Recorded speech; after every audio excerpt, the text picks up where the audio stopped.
வணக்கம் நேயர்களே. தொடர்ந்து கண்ணதாசனோட கதையை கேட்கலாம். பத்திரிக்கை ஆஃபீஸ்லேருந்து வெளியில் வந்த கண்ணதாசனுக்கு பசி மயக்கம் கிறுகிறுத்து போச்சு. தான் ஒரு எழுத்தாளன் ஆகணும் அப்படிங்கிற ஆசையே அவர் மறக்க தொடங்கிட்டார்.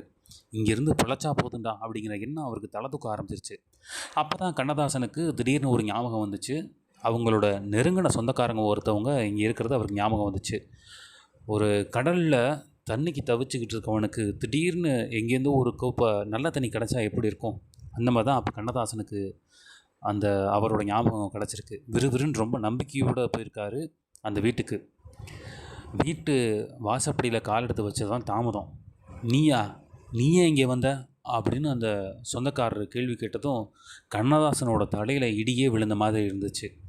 யோசிச்சு பாருங்கள், 2 நாளாக சாப்பிடலை, அலைஞ்சு திரிஞ்சு காலெல்லாம் வலியாக இருக்குது. தனக்கு நெருக்கமான ஒரு சொந்தக்காரங்க இருக்காங்களேன்னு சொல்லிட்டு அவரோட வீடை தேடி போனவருக்கு கிடைச்ச பதில் நீயா, ஏன் இங்கே வந்த? இந்த பதில் அவரால் ஏற்றுக்கவே முடியலை. கண்ணதாசன் உடஞ்சி அங்கேயே அழுதுட்டார். யோசிச்சு பாருங்கள், வேலை இல்லாமல், கையில் காசு இல்லாமல், பசியில் நம்பி ஒருத்தர் வீட்டுக்கு போகும்போது அவரும் ஏண்டா வந்த அப்படின்னு கேட்கும்போது அப்பப்பா, அந்த நிலைமையை என்னன்னு நம்ம சொல்ல முடியும்? கண்ணதாசனோட அழுகையை அவர் மதிக்கவே இல்லை. ஒருபோதும் வீட்டு பக்கம் திரும்ப காலடி எடுத்து வைக்காதன்னு சொல்லிட்டு வீட்டு கதவை ஓங்கி சாத்திட்டு போயிட்டார். நொறுங்கி போயிட்டார் கண்ணதாசன். அடுத்தது என்ன பண்ணுறதுன்னு தெரியவே இல்லை.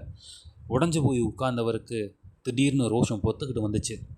இந்த உலகத்தில் பணக்காரங்க மட்டும்தான் வாழணுமா, ஏழைங்க வாழவே முடியாதா? ஒரு நாள் தனக்கும் வரும் அப்படின்னு தனக்குத்தானே ஆறுதல் சொல்லிக்கிட்டு எந்திரிச்சு நடந்து போனார். நடந்து பிராட்வேயோட திருப்பத்தில் திரும்பும்போது திடீர்னு அவர் தோளில் ஒரு கை வச்சுது. அது யார்? அடுத்த பதிவில் பார்க்கலாம். தொடர்ந்து சேனலுக்கு ஆதரவு கொடுங்க நண்பர்களே.